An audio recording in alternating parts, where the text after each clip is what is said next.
કોઈ પોતાના પ્રિયજન માટે શ્રદ્ધાંજલિ ગાવી એ એક દીકરીને તમે એની વિદાય વખતે એમ કહો તું જ તારું વિદાય ગીત ગા, એવી ઘટના છે. અને જીવનમાં છે ને હંમેશા બહુ બધી બહેનો પણ અહીંયા આવી છે. અમારી ઇન્ડસ્ટ્રીમાં ભાઈ અને ભાઈબંધ બંને એક સાથે બની શકે ને એવા પુરુષો બહુ ઓછા છે. જે ભાઈબંધ બને એ કદાચ તમને ભાઈ જેવી લાગણી ના આપી શકે, અને ભાઈ જેવી લાગણી હોય એના કદાચ તમે મિત્ર જેવી વાતો ના કરી શકો. એટલે એ ભાઈ કહું કે ભાઈબંધ કહું મને ખબર નથી પડતી. અને ચાર બંગડી કે લેરી લાલાવાળો મયુર બધાને ખબર છે, પણ એ ઘાંચીની ચાલીમાંથી બાઇક લઈને અમે તો જોડે પ્રોગ્રામો કરેલા છે.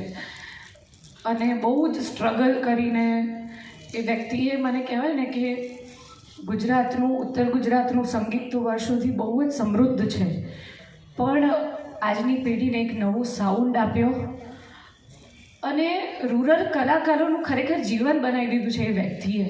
કે 100 મિલિયન વ્યૂઝ ગીતના હોઈ શકે એ અમને ચાર બંગડી આવ્યા પછી ખબર પડી કે ઓહો. અને ત્યારે અમને એવું લાગતું કે ભાઈ આવું ના હોય એમ. હું ને મનુ કાકા એમ કહેતા કે ભાઈ આવું મ્યુઝિક, એ કે ભાઈ મને તમે કરવા તો દો એકવાર, મને ચાન્સ તો આપો, એવા એના શબ્દ. અને એણે કરી બતાવ્યું.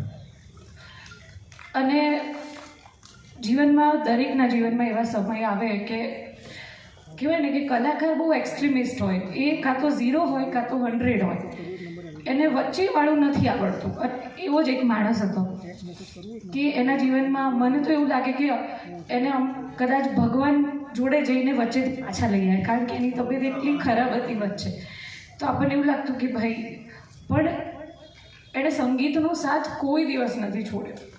અમે મનુ કાકાને અમે બધા બાઇકમાં અને બસોમાં જોડે બહુ રેકોર્ડિંગ કર્યા. અને પછી એણે એનું એક સપનાનો એક માળો બનાવ્યો જેનું નામ હતું શિવધારા.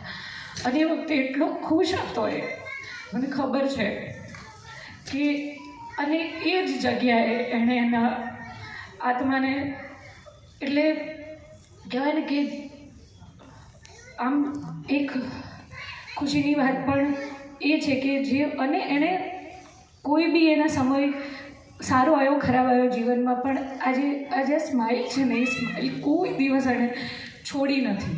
હંમેશા એણે કોઈ, બધાનું કંઈ પણ હોય, કોઈ પણ કલાકારની, કિંજલ દવે આવે તો એના માટે એ છે, અને કોઈ નવો કલાકાર ગામમાંથી આવે તો એના માટે એ જ છે. બધાને સરખી રીતે રાખીને હંમેશા એણે કામ કર્યું. ખાલી દુઃખ એક જ વાતનું છે કે હું બહુ લગભગ છેલ્લા 6 મહિનાથી હું એને મળી ના શકી. અને હમણાં જ એનો જન્મદિવસ હતો ત્યારે જ વાત કરવાનું થયું આકાશભાઈનું, એટલે બહુ વાતો કરી. અને એણે કીધું કે આવતાય નથી તમે તો યાર. અને એનો જે શબ્દ છે ને મને હજી એવું થાય છે. એટલે બસ બીજું તો કાંઈ નહીં કહું કે એનું સંગીત ઘણા બધા લોકોના, કલાકારોના જીવન એણે બનાવ્યા છે. અને કિંજલ દવે તો કદાચ છે તો એ 90% કે 70% મયુરના લીધે છે. એવું કહીશ કે મારું કરિયર હું જ્યાં સુધી ગાઈશ ત્યાં સુધી, એટલે એનો હંમેશા એક કહેવાય ને કે કોઈ પણ જેમ વ્યક્તિઓનો હિસ્સો હોય તમારા જીવનમાં આગળ વધવા માટે, એમ હંમેશા રહેશે. અને બસ હું એટલું જ કહીશ કે આનંદભાઈ એ પણ રામ લક્ષ્મણની જે આ જોડી હતી, ખરેખર કોઈને કહેવાય ને કે જવાવાળું જતું રહ્યું, પણ પાછળના જે ભાઈબંધો છે, એના ભાઈઓ છે, એમને જોઈને વધારે દુઃખ થતું હોય. ત્યારે હું આ પરિવારને હંમેશા કહીશ, બધા કલાકારો વતી કહું છું, સોરી કદાચ મારી સ્પીચ થોડી લાંબી થઈ ગઈ હતો, પણ બધા કલાકારો વતી હું આ પરિવારને એક જ વસ્તુ કહું છું કે જ્યારે અમારી સેવાની જરૂર પડશે અમે હંમેશા ઊભા છીએ.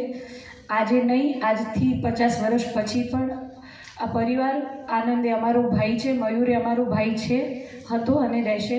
એટલે તમને કોઈ દિવસ એવું ના લગાડતા કે ક્યારેય પણ અમે તમારી સેવા માટે હંમેશા હાજર રહીશું. અને બસ જે પણ લોકોએ આજ શ્રદ્ધાંજલિ આપવા પાછળ રાકેશભાઈ છે, મનુભાઈ છે અને બીજા બધા જ ઇન્ડસ્ટ્રીના મારા દીપુભાઈ ને બધા લોકોએ આજે આ બધું કરવામાં બહુ મહેનત કરી છે. બધાને હું ખૂબ ખૂબ અભિનંદન પાઠવું છું કે તમારી મહેનતના લીધે આજે સૌ મળી શક્યા અને એને સાચી રીતે શ્રદ્ધાંજલિ આપી શક્યા. Thank you.